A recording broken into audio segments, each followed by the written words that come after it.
Hello friends and subscribers, welcome to Tamil Bell YouTube channel.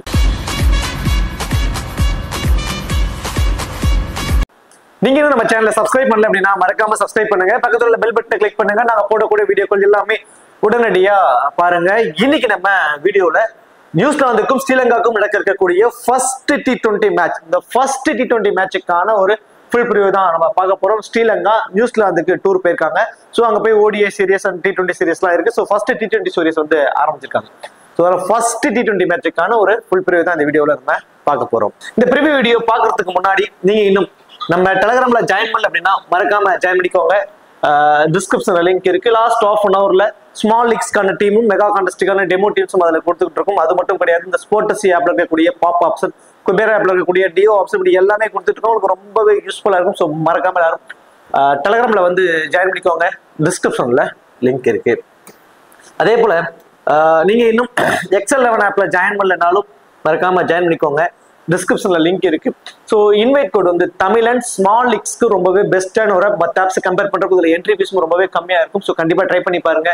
டிஸ்கிரிப்ஷன்ல link இருக்கு. Invite code வந்து தமிழ், இதுல 100% TDS பிடிக்கிறதுல GST பிடிக்கிறதுல. So try பண்ணி பாருங்க. டிஸ்கிரிப்ஷன் லிங்க் இருக்கு. இன்வைட் கோட் வந்து தமிழன்.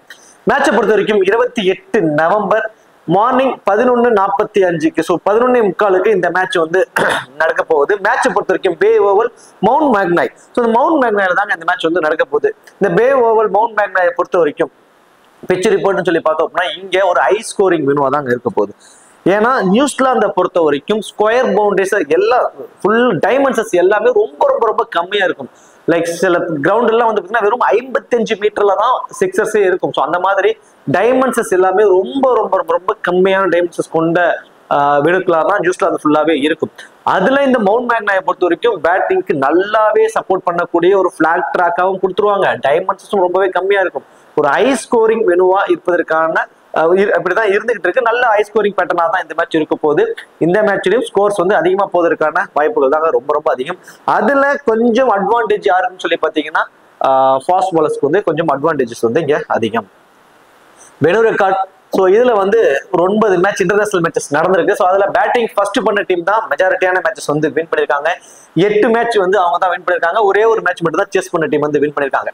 ஸோ ஆவரேஜான ஸ்கோரே 189 அப்படின்னு சொல்லி இருக்கு இந்த விளையாண்ட 9 மேட்ச்ல. ஸோ இப்போ அந்த அளவுக்கு பாருங்க, இந்த அளவுக்கு ஒரு நல்ல ஒரு பேட்டிங் ட்ராக்காக இருக்கும்போது கிட்டத்தட்ட ஒரு 185ல இருந்து ஒரு 195 ரன்ஸ் வரைக்கும் வருவதற்கான பாசிபிலிட்டிஸ் இந்த மேட்ச் கூட இருக்க போகுது.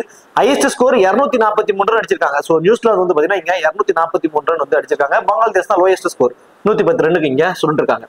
ஸோ பேட்டிங் ஃபர்ஸ்ட் பண்ற டீமுக்கு கொஞ்சம் அட்வான்டேஜ் அதிகமா இருக்கும். ஹை ஸ்கோரிங் மேட்சஸா கொண்டு வருவதற்கு பாசிபிலிட்டிஸ் ரொம்ப அதிகமா தான் இங்க இருக்க போகுது.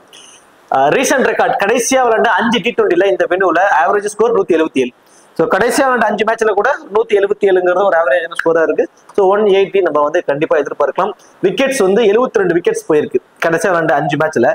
அதுல 46 விக்கெட் வந்து ஃபாஸ்ட் பாலர்ஸ் தாங்க எடுத்திருக்காங்க. ஏன்னா விளையாண்ட மேட்சஸ்ல செகண்டா பேட் பண்ற டீம் வந்து பாத்தீங்கன்னா நிறைய மேட்சஸ் வந்து இங்க லாஸ் ஆயிருக்காங்க. ஸோ செகண்ட் இன்னிங்ஸ்ல ஸ்பின்னர்ஸ்க்கும் சரி ஃபாஸ்ட் பாலர்ஸ்க்கும் இங்க நல்லாவே சப்போர்ட் பண்ணிருக்கு. ஃபுல் விக்கெட்டையும் அவங்க எடுப்பதற்கான வாய்ப்பு இருக்கும். இந்த ஸ்பின்னர்ஸ் 26 விக்கெட் எடுத்திருக்காங்க இல்லைங்களா, அதுல மெஜாரிட்டியான விக்கெட்ஸ் கிட்டத்தட்ட ஒரு 70% விக்கெட் வந்து செகண்ட் இன்னிங்ஸ்ல தான் வந்து எடுத்திருக்காங்க இந்த வெனோல. பிச்சு கொஞ்சம் யூஸ்டு பிச் ஆனதுக்கு அப்புறம் ஸ்பின்னர்ஸ்க்கு கொஞ்சம் சப்போர்ட் பண்ணுது செகண்ட் இன்னிங்ஸ்ல மிடில் ஓவர்ஸ்ல. ஹெட்வர்ட் ரெக்கார்ட் மொத்தம் 10 மேட்ச் வந்து பிளே பண்ணிருக்காங்க. கடைசியா ஒரு 5 வருஷத்துல ஒரு 10 T20 மேட்சஸ் அவங்க பிளே பண்ணிருக்காங்க. அதுல நியூசிலாந்து தான் 7 மேட்ச் வின் பண்ணிருக்காங்க. ஸ்ரீலங்கா 2 மேட்ச் தான், ஒரு மேட்ச் வந்து டை ஆயிருக்கு. ஸோ ஃபுல்லா ஃபேவர் வந்து பாத்தீங்கன்னா நியூசிலாந்துக்கு தான். அதுல நடக்கிறது நியூசிலாந்து அப்படிங்கிறப்போ அவங்களுக்கு அட்வான்டேஜஸ் கொஞ்சம் அதிகம். 2 டீமோட ஒரு பாசிபிளான பிளேயிங் லெவன் பார்த்தோம் அப்படின்னா Tim Robinson and Rachin Ravindra 2 பேர் இன்னிங்ஸ் ஓபன் பண்ண போறாங்க. அதுதான் Mark Chapman, Daryl Mitchell, Glenn Phillips, Mitchell Hay. So இவர் தான் வந்து பாத்தீங்கன்னா விக்கெட் கீப்பர் வந்து பண்ண போறாரு. அதுதான் மைக்கேல் பிரேஸ்வெல், மிச்சல் சாண்டனர் இந்த டீமோட captain, Matt Henry, Zak Foulkes. So அடுத்ததான் வந்து பாத்தீங்கன்னா ஜேக்கப் டஃபி. ஸோ இது வந்து நியூசிலாந்தோட ஒரு பாசிபிளான பிளேயிங் லெவன். நெக்ஸ்ட் நியூசிலாந்தை பொறுத்த வரைக்கும் ஸ்ரீலங்காவை பொறுத்த வரைக்கும் பத்தும் நிசங்கா அண்ட் குசால் மெண்டிஸ் 2 பேர் இன்னிங்ஸ் ஓபன் பண்ண போறாங்க. குசால் மெண்டிஸ் தான் வந்து விக்கெட் கீப்பர் பண்ண போறாரு. அதுதான் குசால் பெரேரா, அசலங்கா, கமிந்து மெந்திஸ், பனுகா ராஜபக்சா, பனிது அசரங்கா, மகேஷ் தீக்ஷனா, மதிசா பத்திரனா, நுவான் துஸ்ரா அண்ட் அசித்தோ பெர்னாண்டோ. ஸோ இது வந்து ஸ்ரீலங்காவோட ஒரு பாசிபிளான பிளேயிங் லெவன். இப்போ கிராண்ட் லீக்ஸ்க்கான ஆப்ஷன்ஸ் யார் யாருக்கு என்ன மாதிரி ஆப்ஷன்ஸ் இருக்குன்னு சொல்லி பார்த்தோம். பேட்டிங்க்கு நல்லாவே சப்போர்ட் பண்ணக்கூடிய ஒரு ட்ராக்கா தான் இருக்கு அப்படிங்கிறப்போ ஸோ பவுலர்ஸ்ல இருந்து பெருசா அட்வான்டேஜஸ் எதுவும் இருக்காது. பவுலர்ஸ்லயே அட்வான்டேஜ் உள்ள பவுலர்ஸ்ல யார் யாருன்னு பார்த்து அவங்களுக்கு நம்ம இம்பார்ட்டன்ஸ் கொடுக்கணும். பேட்டர்ஸ்ல ஒரு 30-35 ரன் அடிப்பதற்கான வாய்ப்பு இல்லை. ஏன்னா ஸ்கொயர் பவுண்டரிஸ் எல்லாம் ரொம்ப கம்மிங்க. ஒரு டாப் பிச் ஆனாவே 6 விழுந்துரும். டீப் ஸ்கொயர்ல லெக்லாம் வந்து பாத்தீங்கன்னா ரொம்பவே கம்மியா இருக்கும். ஸ்கொயர் 50-55 அப்படிங்கிறதெல்லாம் வந்து பாத்தீங்கன்னா சும்மா நம்ம வந்து இந்த சர்க்கிளை தாண்டி தூக்கி அடிச்சோம்னாவே போதுமானதா இருக்கும். ஒரு 1 பவுன்ஸ்ல பவுண்டரிஸ் போகும், 6s போயிடும். இந்த மாதிரி பேட்டர்ஸ்க்கு ஃபேவரா இருக்கும். ஸோ பேட்ஸ்மேன்ஸை கொஞ்சம் அதிகமா ஃபோக்கஸ் பண்ணிக்கலாம். அதுல அந்த 30 ரன்ஸ் அடிக்க வாய்ப்பு அதிகமா இருக்கிறவங்களை பார்க்கணும். பவுலர்ஸ் வந்து பாத்தீங்கன்னா 4 ஓவருக்கு 50 ரன் அந்த மாதிரிலாம் கூட கொடுப்பதற்கு வாய்ப்பு இருக்கும். ஸோ இப்போ பவுலர்ஸ்க்கு மைனஸ் எல்லாம் போகலாம் வாய்ப்பு இருக்கும். அதுல டெத் ஓவர்ஸ்ல வந்து போல் பண்ணக்கூடியவங்க யாரு, செகண்ட் இன்னிங்ஸ்ல போல் பண்ணாங்கன்னா யார் யாரெல்லாம் பிக் பண்ணலாங்கிற மாதிரி நம்ம ஓரளவு பார்ப்போம். ஸோ அதை வச்சு நீங்க டீமை மேக் பண்ணுங்க. இந்த எனக்கு தெரிஞ்சு கிராண்ட் லீக்ஸ்க்கு இந்த மேட்ச் வந்து ரொம்பவே ஆப்டான ஒரு மேட்ச் நம்ம மல்டிபிள் டீம்ஸ் போடுறதுக்கு. ஒண்ணு. ரெண்டாவது, ஒரு கிரிக்கெட் லவ்வரா இந்த மேட்சை பார்க்கறதுக்கு உங்களுக்கு ரொம்பவே நல்லா இருக்குங்க. நியூஸ்ல நடக்கிற மேட்சஸ்ல நிறைய பவுண்டரிஸ் போகும். பார்க்கவே விஷுவலாகவுமே ரொம்ப சூப்பராக இருக்கும். மேட்சஸ் பார்க்க நினைக்கிறோம், கண்டிப்பா மேட்சஸ் பாருங்க. ஸோ ப்ரிடிக்ட் பண்றப்போ நம்ம பேட்டிங் ஆப்ஷன்ஸை பொறுத்த வரைக்கும் குசால் மெண்டிஸ் அண்ட் பத்தும் நிசங்கா 2 பேரும் வந்து இன்னிங்ஸ் ஓபன் பண்ண போறாங்க.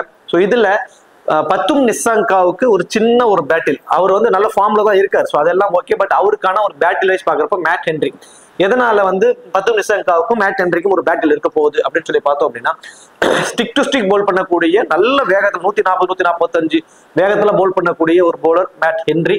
நல்ல ஸ்விங்கோட போல் பண்ணக்கூடியவர். மேட் ஹென்ரியை பொறுத்த வரைக்கும் பால் அவுட் இருந்து நல்லாவே பால் நல்லா ஸ்விங் ஆகும். இன்சிங் அவுட் ஸ்விங் ரெண்டுமே மிக்சடா ஒரு போல் பண்ணுவார். நல்ல வேகத்துல போல் பண்ணுவார். அதுதான் ரொம்ப இம்பார்ட்டன்ட். 140-145 வேகத்துல இன்ஸ்விங் அவுட் ஸ்விங்கோட போல் பண்ணுவார். ஸ்டிக் டு ஸ்டிக் போல் பண்ணுவார். ஸோ எல்பிடபிள்யூ முறையில போல்டுங்கிற முறையெல்லாம் சான்சஸ் நிறைய இருக்கு. பத்தும் நிசங்கா அவுட் சைட் ஆஃப் ஸ்டம்புக்கு வெளியே போடுற பால்ல அழகா ஆடிடுறாரு. லெக் சைட்ல போட்டாங்க அப்படின்னா 6s ஆடிடுவாரு. ஸோ அந்த பவுன்சஸ் பால கூட நீட்டா ஆடிறாரு. பட் அந்த ஸ்டிக் டு ஸ்டிக்ல கொஞ்சம் ஸ்விங்கோட போல் பண்றவங்கள்ட்ட கொஞ்சம் கஷ்டப்பட்டு இருக்காரு. அதுக்கு தகுந்த மாதிரியே அந்த பாலை அழகா போல் பண்றதுக்கு மேட் ஹென்ரி வந்து இருக்காரு. ஸோ மேட் ஹென்ரி பத்தும் நிசங்காட்டு ஒரு இன்சியலா ஒரு ட்ரெண்ட் வந்து இருக்கு. பட் மேட் ஹென்ரி பவர் பிளேல 2 ஓவர் தான் போல் பண்ண போறாரு. கொஞ்சம் பார்த்து ஆடிட்டாருனா கூட பத்தும் நிசங்காட்டு நம்ம 30 ரன் வரைக்கும் எதிர்பார்க்கலாம். எனக்கு தெரிஞ்சு ஒரு சின்ன பேட்டில் அவுட் இருக்கிறதுனால நான் 50-50 ஆப்ஷன்ஸ்ல அவர் வந்து கொண்டு போறேன். பட் அவரோட ஃபார்ம்ல எந்த ஒரு மாற்றமும் இல்லை. அவர் அந்த ஃபார்ம் இருக்காரு. பட் ஒரு ஏசியன் கண்டிஷன்ல ஆடுறதுக்கும் நியூசிலாந்து மாதிரியான ஒரு எக்ஸ்ட்ரா பவுன்ஸ் ஆகக்கூடிய பிச்சர்ஸ்ல ஆடுறதுக்கும் நிறைய டிஃபர் இருக்கு. ஸோ அந்த வகையில பத்தும் நிசங்காவுக்கு நான் 50-50 ஆப்ஷன்ஸ் வந்து கொடுக்குறேன். குசால் மெண்டிஸ் விக்கெட் கீப்பர் பண்றாருங்க. ஸோ ஆல்ரெடி நம்ம அதான் சொன்ன மாதிரி ஏசியன் கண்டிஷன்ஸ் வேற, அந்த கண்டிஷன்ஸ் வேற. பேட்டிங்ல அவர்கிட்ட இருந்து நம்ம 30 ரன் வரைக்கும் எதிர்பார்க்கலாம், கண்டிப்பா வந்துடும். பட் விக்கெட் கீப்பர் மூலியமாவும் சம் ஃபேண்டசி பாயிண்ட்ஸ் அவருக்கு கிடைச்சிடும். அந்த எக்ஸ்ட்ரா பவுன்ஸ்ல ஒன் ஆஃப் கேச்சஸ் பிடிக்கும் சான்சஸ் ரொம்ப ரொம்ப அதிகம். ஸோ விக்கெட் கீப்பர் மூலியமாவும் சம் ஃபேண்டசி பாயிண்ட்ஸ் அவருக்கு கிடைக்கும். அவர் ஃபேண்டசி டீம்ல வருவதற்கான பாசிபிலிட்டிஸ் ரொம்ப ரொம்ப அதிகம். இந்த குசால் பெரேரா, அசலங்கா, கமிந்து மெண்டிஸ் அண்ட் ராஜபக்சா 4 லெஃப்ட் ஹேண்டர்ஸை தொடர்ச்சி ஆட வைக்க போறாங்க. எனக்கு தெரிஞ்சு T20ல லெஃப்ட் ஹேண்டர்ஸ் ஒரு பெரிய இம்பாக்டை வந்து கிரியேட் பண்ணிட்டு இருக்காங்க சைலண்டா. ஸோ நமக்கு நல்லா வெல் நோன் பிளேயர்ஸா வந்து பாத்தீங்கன்னா ரைட் ஹேண்டர்ஸா இருக்கிறதுனால நம்ம லெஃப்ட் ஹேண்டர்ஸை பெருசா கன்சிடர் பண்றது இல்லை. பட் லெஃப்ட் ஹேண்டர்ஸ் T20ஸ்ல பெரிய இம்பாக்ட் மேட்ச் ஆன் மேட்ச் வந்து அவங்க கிரியேட் பண்ணிட்டு தான் இருக்காங்க. பட் நிறைய லெஃப்டிஸ் வந்து இருக்கிறதுனால ஒரு சில பேர்ஸ் வந்து பெருசா தெரிய மாட்டேங்குது. இந்த குசால் பெரேராவை பொறுத்த வரைக்கும் வெரி ஃபர்ஸ்ட் பால்ல இருந்து ஒரு அக்ரெசிவ் இன்டென்ட்டோட ஆடக்கூடிய ஒரு குவாலிட்டியான பிளேயர். பவுண்டரிஸ்ல ட்ரீட் பண்ணி ஆடக்கூடிய ஒரு பிளேயருங்க. வெரி ஃபர்ஸ்ட் பால்ல இருந்து ஒரு அக்ரெசிவ் இன்டென்ட்டோட ஆடுவாரு. பை சான்ஸ் நான் சொன்ன மாதிரி அந்த ஒரு இன்சியல் ட்ரெண்ட் வந்து பத்தும் நிசங்காவுக்கு இருக்கு. அவர் ஏர்லியரா அவுட் ஆயிட்டாருன்னா அந்த பவர் பிளேக்குள்ளேயே குசால் பெரேரா வந்துட்டாருன்னா பவர் பிளே முடியறதுக்குள்ள 30-35 ரன்ஸ்ங்கிறது சாலிடா அவர் ஆடிட்டு போயிடுவாரு. ஒரு இன்டென்ட்டோட ஆடக்கூடிய ஒரு பிளேயர். பர்சன்டேஜ் வைஸாவும் கொஞ்சம் கம்மியா தான் இருக்காரு பத்தும் நிசங்காவை கம்பேர் பண்றப்போ. ஸோ பத்தும் நிசங்கா ஏர்லியரா விக்கெட்டை விட்டுருவாரு. நீங்க ஒரு டீமா போட்டீங்கன்னா அதுல குசால் பெரேராவுக்கு வந்து ரொம்பவே இம்பார்ட்டன்ஸ் கொடுங்க. அசலங்கா வந்து ஏசியன் கண்டிஷன்ஸ்ல அவங்க நாட்டுல அதாவது ஸ்ரீலங்காவில் ஆடுறப்பெல்லாம் போல் பண்ணிட்டு இருந்தாரு. இந்த மேட்ச் போல் பண்ண சான்சஸ் இருக்குமான்னா ஐ திங்க் எனக்கு தெரிஞ்சு ஒரு மிகப்பெரிய ஒரு கொஸ்டின் மார்க் தான். ஏன்னா ஆப்போனன்ட் டீம்ல வந்து பார்த்தோம் அப்படின்னா ரச்சின் ரவீந்திரா, சாப்மேன் அப்படின்னு டாப் ஆர்டர்ல 2 லெப்டிஸ் இருக்காங்க. அந்த 2 லெப்டிஸும் கிட்டத்தட்ட ஒரு 8-9 ஓவர் வரைக்குமே அவங்க 2 பேருமே ஒரு லாங் இன்னிங்ஸ் ஆடுறாங்க. அப்படிங்கிற பட்சத்துல விக்கெட்ஸ் போகலங்கிற பட்சத்துல அசலங்காவுக்கு வருவாங்க. ஸோ அசலங்கா போல் பண்றதுக்கான சான்சஸ் எனக்கு தெரிஞ்சு மேபி கொஞ்சம் கம்மி தான். அப்படியே பவுல் பண்ணாலும் ஒரு ஓவர் பவுல் பண்ணலாம், ஒரு அட்வான்டேஜ் இருக்கு. ஸோ ஸ்ரீலங்காவில் அவர் பவுல் பண்ணிட்டு இருந்தாரு, அவர் ரீசெண்ட் டைம்ஸ்ல பவுல் பண்ணிட்டு இருக்காருங்கிற ஒரு அட்வான்டேஜ். ஃபார்ம் வைஸும் பாக்குறப்போ ரொம்பவே சூப்பரா இருக்குங்க. பர்டிகுலர்லி செகண்டா ஒரு பேட் பண்ண போறாங்கன்னா அஸ்லாங்காவுக்கு நீங்க இம்பார்ட்டன்ஸ் வந்து கொடுத்துக்கோங்க. பேட்டிங் ஃபர்ஸ்ட் பண்ண போறாங்கன்னா நீங்க 50-50 ஆப்ஷன்ஸ்ல கொண்டு வாங்க. அதே மாதிரி தான் கமிந்து மெண்டிஸ் பேட்டிங் ஃபர்ஸ்ட் பண்ண போறாருன்னா நீங்க உங்களோட டீம்ஸ்க்கு வந்து இம்பார்ட்டன்ஸ் கொடுத்துக்கலாம். பேட்டிங் செகண்ட் பண்ண போறாங்கன்னா அவரை நீங்க 50-50 ஆப்ஷன்ஸ்ல வந்து கொண்டு போயிடலாம். ஸோ டாப் ஆர்டர்ல ஏர்லினா 2 அல்லது ஒரு 3 விக்கெட் விழுந்துரும் அப்படிங்கிற மாதிரி ஒரு டீமை போடுறீங்கன்னா அதுல வந்து ராஜபக்சாவுக்கு இம்பார்ட்டன்ஸ் கொடுங்க. அதர்வைஸ் நியூட்ரலான டீம் அப்படின்னா கடைசி ஒரு 3 ஓவர் 4 ஓவர்ல வந்து அவர்கிட்ட இருந்து ஒரு பெரிய ஸ்கோர் வருவதற்கான பாசிபிலிட்டிஸ் கிடையாது. ஒரு ஒன் சைடா நியூசிலாந்துக்கு ஃபேவரா ஒரு டீம் போடுறீங்கன்னா அதுக்கு வேணா நீங்க ஒரு டாப் ஆர்டர்ல 2-3 விக்கெட் விழுந்துரும், ஒரு முதல் 10 ஓவருக்குள்ளேயே ஒரு 3 விக்கெட் விழுந்துரும் அப்படிங்கிற மாதிரி ஒரு டீமை போடுறீங்கன்னா அதுல வந்து நீங்க ராஜபக்சாவுக்கு இம்பார்ட்டன்ஸ் கொடுங்க. நியூட்ரலான டீம் அப்படின்னா நீங்க குசால் மெண்டிஸ், குசால் பெரேரா, தென் பேட்டிங் ஃபர்ஸ்ட் பண்றாங்கன்னா கமிண்டு மெண்டிஸ், பேட்டிங் செகண்ட் பண்றாங்கன்னா அஸ்லாங்கா. இந்த காம்பினேஷன்ல நீங்க கொண்டு போறது ஒரு பெட்டர் ஆப்ஷனா வந்து இருக்கும். இப்ப பவுலிங்ல அசித்தோ பெர்னாண்டோ, நுவான் தூஸ்ரா, மதிசா பத்திரனா, மகேஷ் தீக்ஷனா, வனிது வசரங்க 5 ப்ராப்பர் மெயின் பவுலரோட போக போறாங்க. ஸோ இதுல டெத் ஓவர்ல பர்டிகுலர் இந்த 20வது ஓவர் 11 ஓவருக்கு அப்புறம் தான் ஓவரே ஸ்டார்ட் பண்ணுவாரு. 20வது ஓவர் அவர் தான் போல் பண்ணுவாருன்னா மதிஷா பத்திரனா டெத் ஓவர்ல போல் பண்ணக்கூடிய ஒரு குவாலிட்டி ரீசெண்ட் டைம்ஸ்ல ஒரு குவாலிட்டியான டெத் ஓவர் பவுலரா அவர் தான் இருக்காரு. துல்லியமான அவரோட ஏர்கர்ல நிறைய விக்கெட்ஸ் வந்து விழுந்துகிட்டு இருக்கு. ஸோ ஃபர்ஸ்ட் போல் பண்றாங்கன்னா ரொம்ப ரொம்ப இம்பார்ட்டன்ஸ் கொடுத்துக்கோங்க. எனக்கு தெரிஞ்சு நான் போத் இன்னிங்ஸ்லயுமே ஒரு நம்ம இம்பார்ட்டன்ஸ் கொடுக்கலாம். ஏன்னா ஒரு பெரிய ஸ்கோர் போயிடும், 2 இன்னிங்ஸ்லயுமே ஒரு பெரிய ஸ்கோர் போகும். கடைசி கட்டத்துல இவரோட ஓவரோட ரொம்ப ரொம்ப ரொம்ப குரூஷியலா இருக்குங்க. ஸோ இவருக்கு வந்து விக்கெட் டேக்கிங் ஆப்ஷன்ஸ் கொஞ்சம் அதிகம். போத் இன்னிங்ஸ்லுமே நான் இம்பார்ட்டன்ஸ் கொடுப்பேன். பர்சனலி ஃபர்ஸ்ட் பவுல் பண்ண போறாரு நம்ம கேப்டன் வைஸ் கேப்டனா கூட நம்ம ட்ரை பண்ணி பார்க்கலாம். இதுல வனிது வசரங்கா, மகேஷ் தீக்ஷனா அந்த 2 பேர்த்த பாக்குறப்போ வனிது வசரங்கோட ஓவர் தீக்ஷனா ஓவரை விட கொஞ்சம் மாறுபட்டு இருக்கும். எந்த மாதிரி சமயத்துலன்னா ஆப்ஷன்ஸ்ல இன்சில பவர் பிளேலயே வந்து அசித்தோ பெர்னாண்டோ கூட தீக்ஷனா வந்து போல் பண்ணிடுவாரு. அசித்தோ பெர்னாண்டோ, தீக்ஷனா, தென் நுவான் தூஸ்ரா இந்த 3 பேரும் வந்து இன்சில பவர் பிளேல வந்து போல் பண்ணிடுவாங்க. ஸோ அதிகபட்சம் 12-13வது ஓவருக்குள்ள தீக்ஷனாவோட ஓவர் கம்ப்ளீட் ஆயிடும். அப்போ அந்த டெத் ஓவர்ஸ்ல அந்த 15 ஓவருக்கு அப்புறம் யார் யார் போல் பண்ணுவான்னா வனிது வசரங்கா, மதிஷா பத்திரனா அண்ட் நுவான் தூஸ்ரா இந்த காம்பினேஷன்ல தான் போவாங்க. ஸோ அசித்தோ பெர்னாண்டோ நம்ம ஒரு விக்கெட் எதிர்பார்க்கலாம், தீக்ஷனா நம்ம ஒரு விக்கெட் வரைக்கும் எதிர்பார்க்கலாம். வனிது வசரங்காவிட்ட முதல் 3 ஓவர்ல ஒரு விக்கெட்டும் அந்த கடைசி 15 ஓவருக்கு அப்புறம் அவர் போல் பண்றப்போ அதுல ஒரு விக்கெட் சேர்த்து 2 விக்கெட் அவர் எதிர்பார்க்கலாம். தென் பேட்டிங்லயும் அவர் வந்து அவரோட கான்ட்ரிபியூட்டை கொடுப்பாரு. எப்ப வேணாலும் அவரை கொஞ்சம் டாப் ஆர்டர்ல ப்ரொமோட் பண்ணிடுவாங்க. ஏன்னா 4 லெஃப்ட் ஹேண்டர்ஸோட போறாங்க. சம்டைம்ஸ் அந்த லெஃப்ட் ரைட் காம்பினேஷன்ல கொஞ்சம் உருவாக்கலாம் அப்படின்னா வனிது வசரங்காவுக்கு கூட மேபி ஒரு சான்சஸ் இருக்கு. ஸோ வனிது வசரங்கா பேட்டிங்லயும் வந்து கான்ட்ரிபியூட் பண்ணிடுவாரு. தென் பவுலிங்லும் 2 விக்கெட் வரைக்கும் எடுப்பதற்கான possibilities. So Matheesha Pathirana and Wanindu Hasaranga 2 பேருமே இம்பார்ட்டன்ட். ஃபர்ஸ்ட் போல் பண்றப்ப நுவான் தூஸ்ராக்கு ஒரு ஸ்லைட்லி அட்வான்டேஜ், ஒரு 2 விக்கெட் எடுப்பதற்கு இந்த டெத் ஓவர்ல மதிஷா பத்திரனா கூட போல் பண்றதுனால அவருக்கு இம்பார்ட்டன்ஸ் கொடுத்துக்கோங்க. ஸோ அப்போ இந்த டீம்ல நுவான் தூஸ்ரா, வனிது வசரங்கா அண்ட் மதிஷா பத்திரனா இந்த 3 பேருக்குமே ரொம்பவே ஒரு இம்பார்ட்டன்ஸ் அதிகம் பவுலிங் ஆப்ஷன்ஸ்ல. பேட்டிங்ல பொறுத்த வரைக்கும் குசால் மெண்டிஸ், தென் குசால் பெரேரா, கமிந்து மெண்டிஸ் வந்து பாத்தீங்கன்னா ஃபர்ஸ்ட் பேட் பண்ண போறாங்க அப்படின்னா செகண்டா பேட் பண்ண போறாங்கன்னா அஸ்லாங்கா. ஸோ இந்த காம்பினேஷன்ல நீங்க டீம் உருவாக்குறது ஒரு பெட்டர் ஆப்ஷனா வந்து இருக்கும். அடுத்ததான் நியூசிலாந்துல கண்ணை மூடிக்கிட்டு சாண்டனருக்கு வந்து ஒரு 75 to 90% வரைக்கும் கூட நிறைய பேர் பிக் பண்ணிருப்பாங்க. ஸோ அதுக்கான ஆப்ஷன் இந்த மேட்ச் அவரோட ஃபேண்டசி வெளியே கொஞ்சம் டவுன் ஆக போகுது பவுலிங்ல. ஸோ என்ன ரீசன்? ஆப்பனர்ல நம்ம ஆல்ரெடி சொன்ன மாதிரி 4 லெப்டிஸ் இருக்காங்க. ஸோ டாப் ஆர்டர்ல 4 லெப்டிஸ் இருக்காங்க, 2 ரைட் பேட்ஸ்மேன்ஸ் தான் இருக்காங்க. ஸோ அந்த வகையில 2 லெப்டிஸ்க்கு தகுந்த மாதிரி அவர் இன்சில பவர் பிளேலே வந்து 1 or 2 ஓவர் ரைட் ஹேண்டர்ஸ் இருக்கிற வரைக்கும் தான் அவரோட பவுலிங் ஆப்ஷன்ஸ் ஈடுபடும். ஸோ அப்படிங்கிற ரீசனுக்காக அவர் என்ன பண்ணுவாங்க, அவர் வந்து பவர் பிளேலே வந்து ஒரு போல் பண்ண வச்சிருவாரு. அவர் வந்து அவரே கேப்டன்றதுனால மேபி 2வது ஓவரே வந்து ஒரு போல் பண்ண வாய்ப்பு இருக்கு. மேபி ஃபர்ஸ்ட் ஓவர் நிறைய மாதிரி ஃபர்ஸ்ட் ஓவரே போட்டிருக்காரு. ஸோ ஃபர்ஸ்ட் ஓவரே கூட அவர் வந்து போல் பண்ண பாசிபிலிட்டிஸ் வந்து இருக்கு சாண்டனருக்கு. ஸோ சாண்டனர்ல இருந்து நம்ம மினிமம் 2 ஓவரும் மேக்ஸிமம் 3 ஓவர் அவரோட 4 ஓவரும் மோஸ்ட் ப்ராபபிலி அவர் போல் பண்ண வாய்ப்புகள் ரொம்ப ரொம்ப கம்மி. லெஃப்ட் ஹேண்ட் நான் எடுத்து வச்சிருக்க அதே சேம் காம்பினேஷனோட அதே பிளேயிங் போனாங்க அப்படின்னா மேபி நடுவில் அந்த 4 லெஃப்டிஸ்ல இருந்து ஒரு லெஃப்டை எடுத்துட்டு சண்டிமல் உள்ள கொண்டு வந்தாங்கன்னா அவர் 3 ஓவர் வரைக்கும் போல் பண்ணுவார். அப்பயும் 4 ஓவர் போல் பண்றதுக்கான சான்ஸ் கிடையாது. 4 லெஃப்டிஸ் இருந்தாங்கன்னா 2 ஓவர் போல் பண்ணுவாரு. மேபி ஒரு லெஃப்டி எடுத்துட்டு ஒரு ரைட் ஹேண்டர் தினேஷ் சண்டிமல் உள்ள கொண்டு வந்தாங்க அப்படின்னா ஒரு 3 ஓவர் வரைக்கும் போல் பண்ணுவாரு. ஸோ ஒரு விக்கெட் வரைக்கும் எடுப்பதற்கான பாசிபிலிட்டிஸ் தாங்க அவருக்கு இருக்கும். நான் இது எதுக்காக சொல்றேன்னா கிட்டத்தட்ட ஒரு 75 to 90% அவரை ட்ரை பண்ணிருக்காங்க. கேப்டன் வைஸ் கேப்டனா நிறைய பேர் அவங்களை ட்ரை பண்ணிருக்காங்க. அப்படிங்கிறப்போ அந்த ஃபேண்டசி வேல்யூ கொஞ்சம் கம்மி ஆகுது. அதுதான். ஆனா அவர் ஃபேண்டசி டீம்ல வருவதற்கான பாசிபிலிட்டிஸ் இருக்கு. என்ன ரீசன்னா ஒரு விக்கெட் எடுத்துறாரு. அது ஒரு விக்கெட்டும் ஒரு LBW பவுல்டர் எடுப்பதற்கான சான்சஸ் இருக்கு. தென் அவரோட ஃபீல்டிங் பொசிஷன் இந்த டீப் ஸ்கொயர் லெக்லாம் அவர் நிற்பார். அது ஒண்ணு. இந்த பாயிண்ட் திசையில நிப்பாரு, ஸோ அது ஒண்ணு. தென் பேட்டிங்ல வந்து சம் கான்ட்ரிபியூட் அவரால் பண்ண முடியும். இந்த வெனுல பேட்டிங்லயும் அவரோட ஆவரேஜ் நல்லா இருக்கு. டொமஸ்டிக் லெவல் விளையாடுறப்ப, ஏன்னா டொமஸ்டிக் லெவல் விளையாடுறப்ப ஒரு செகண்ட் டவுனே வந்துருவாருங்க. செகண்ட் டவுன் வந்துருவாரு, சம்டைம்ஸ் ஒன் டவுன் வருவாரு. So Mitchell Santner but domestic level record இருக்கு. ஸோ அதனால பேட்டிங்ல வந்து ஒரு 15 ரன் அடிச்சாருனா கூட ஃபேண்டஸ் டீம்ல வருவதற்கான பாசிபிலிட்டிஸ் அவர் கொண்டு வந்துருவாரு. இம்பார்ட்டன்ட் பிளேயர் தான், பட் அவர் கேப்டன் வைஸ் கேப்டன் அளவுக்கு வருவார் அப்படின்னா அது ஒரு கொஸ்டின் மார்க் தான். அவரோட ஃபேண்டசி வேலி பவுலிங்ல கொஞ்சம் கம்மியாக போகுது. அப்போ அவருக்கு கம்மியாக போதுனா யாருக்கு அதிகமாக போகுதுன்னா பிரேஸ்வெல் அவரோட 4 ஓவருமே கம்ப்ளீட் பண்ணிடுவாரு. Plus Glenn Phillips minimum 2 over வந்து போல் பண்ணிடுவார். ஏன்னா ரைட் ஹேண்டர்ஸ் கம்மியா தான் இருக்காங்க, லெஃப்ட் ஹேண்டர்ஸ் தான் அதிகமா இருக்காங்க. ஸோ அது ஒண்ணு. பர்டிகுலரி செகண்டா பால் பண்றப்போ விக்கெட் டேக்கிங் ஆப்ஷன் இந்த வெனுல நல்லா இருந்திருக்கு, ஸ்பின்னர்ஸ்க்கு நல்லாவே சப்போர்ட் பண்ணிருக்கு. ஸோ செகண்டா பால் பண்றப்போ கிளென் பிலிப்ஸ் கிட்ட இருந்தும் 2 ஓவர் வந்து நம்ம எதிர்பார்க்கலாம். ஸோ 2 ஓவர்ல வந்து ஒரு விக்கெட் வரைக்கும் எடுப்பதற்கான ஒரு சான்சஸ். இவர் வரக்கூடிய டவுன் போத் இன்னிங்ஸ்லுமே பேட் ஃபர்ஸ்டா இருந்தாலும் சரி செகண்டா இருந்தாலும் சரி அவர் வரக்கூடிய டவுனுக்கு குயிக் ஃபயரா 25 to 30 ரன்ஸ் வரைக்கும் அடிச்சிடுவாரு. அது அவருக்கு இருக்கக்கூடிய ஒரு பிளஸ். அது மட்டுமா அப்படின்னா அந்த டீப் ஸ்கொயர் லெக் அதுல வந்து அவர் நிப்பாருங்க. ஸ்கொயர் பவுண்டரிஸ்ல அவர் தான் ஃபீல்டிங் பொசிஷன்ல நிப்பாரு. ஸோ இந்த டீமை பொறுத்த வரைக்கும் டெல்லி மிச்சல், தென் அடுத்ததான் வந்து பாத்தீங்கன்னா லைக் பிரேஸ்வெல், சாண்டர், இந்த 3 பேருமே அந்த 4 பேருமே இந்த லாங் ஆன் லாங் ஆஃப் அந்த ஸ்கொயர் பவுண்டரிஸ்ல இங்கெல்லாம் வந்து நிற்கக்கூடியவங்க. டீப் பாயிண்ட்ல எக்ஸ்ட்ரா கவர் இந்த மாதிரியான பொசிஷன்ல, அதாவது கேட்ச் பிடிக்க வாய்ப்பு அதிகம் உள்ள அந்த லாங் ஃபீல்டர்ஸ் எல்லாமே வந்து இவங்க தான் வந்து இருப்பாங்க. ஸோ இதுல கிளென் பிலிப்ஸை பத்தி நமக்கு நல்லாவே தெரியும். கரண்ட் எராவில் ஒரு பெஸ்ட் ஃபீல்டர் அப்படின்னா அவர் தாங்க.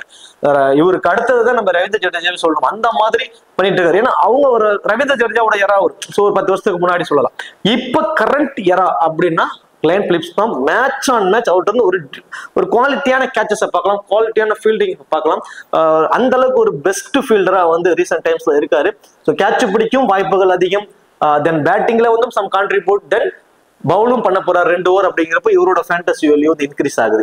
பிளஸ் பிரேஸ்வெல் வந்து அவரோட 4 ஓவருமே பவுல் பண்ண போறாரு. அவரோட ஃபேண்டசி வேல்யூ எந்த மாதிரி இன்க்ரீஸ் ஆகுதுன்னா மிச்சல் ஹே பொறுத்த வரைக்கும் டாப் ஆர்டர்ல 2-3 விக்கெட் விழுந்துரும் அப்படின்னா அவருக்கு வந்து பேட்டிங்ல கொஞ்சம் ப்ரொமோஷன் கிடைக்கும். இதுவே ஒரு 15-16வது ஓவர்ல விக்கெட் விழுந்து மிச்சல் ஹே வரப்போறாருன்னா அந்த இடத்துல சாண்டரோ அல்லது பிரேஸ்வெல்லோ தான் கொஞ்சம் டாப் ஆர்டருக்கு ப்ரொமோட் ஆயிடுவாங்க. மிச்சல் ஹேயோட டவுன் கொஞ்சம் கீழே வந்துகிட்டே தான் இருக்கும்.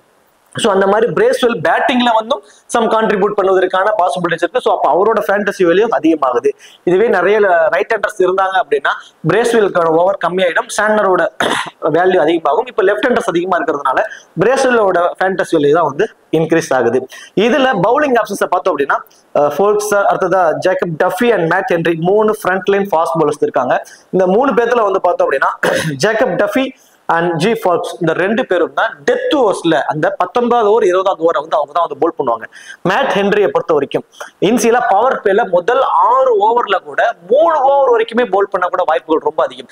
பை சான்ஸ் முதல் ஓவர்லயே அல்லது அவர் போல் பண்ணக்கூடிய முதல் ஓவர்லயே அல்லது 2வது ஓவர்லயே ஒரு விக்கெட் எடுத்துட்டார் அப்படின்னா பவர் பிளேக்குள்ள 3 ஓவரை முடிச்சிருவாரு.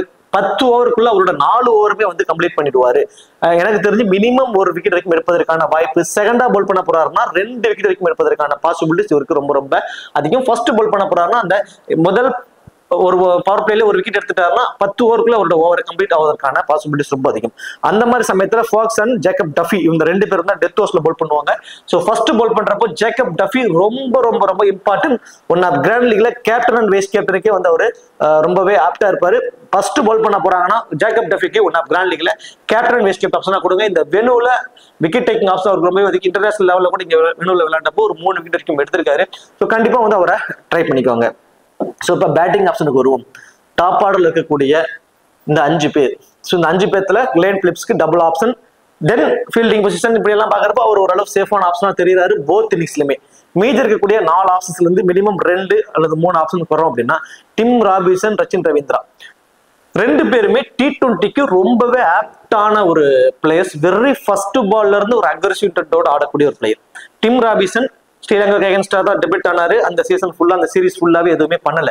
ரீசன் அங்க வந்து ஸ்லோ பிட்ச், ஸ்கொயர் பவுண்டரிஸ் எல்லாமே கொஞ்சம் லாங்கா இருக்கும், ஸ்லோவா இருக்கும், பால் நல்லா டர்ன் ஆகும், ஸ்பின்னர்ஸை கணிச்சு ஆடுறத ரொம்பவே கஷ்டப்பட்டாரு. பட் இந்த வெனுல தான் அவர் டொமஸ்டிக் லெவல் மேட்சஸா இருக்கட்டும் எல்லாமே ஆடி இருக்காரு. டொமஸ்டிக் லெவல்ல பயங்கர ரெக்கார்ட் இருக்கிறதுனாலதான் அவர் நேஷனல் டீமுக்கு செலக்ட் பண்ணாங்க. ஒரு பயங்கரமான ஆடிட்டர். வெரி ஃபர்ஸ்ட் பால்ல இருந்து ஒரு அக்ரெசிவ் இன்டென்ட்டோட ஒரு ஆடக்கூடிய ஒரு பிளேயர். அவரு ஒரு பிக் டிஃபரன்ஷியல் பிக்கா நீங்க டிம் ராபின்சனை வந்து ட்ரை பண்ணி பார்க்கலாம். ஐ திங்க் எனக்கு தெரிஞ்சு ஒரு 30 to 35 ரன்ஸ் வரைக்குமே ஒரு குயிக் ஃபயர் நாக்க வந்து அவரு ஆடிடுவாரு.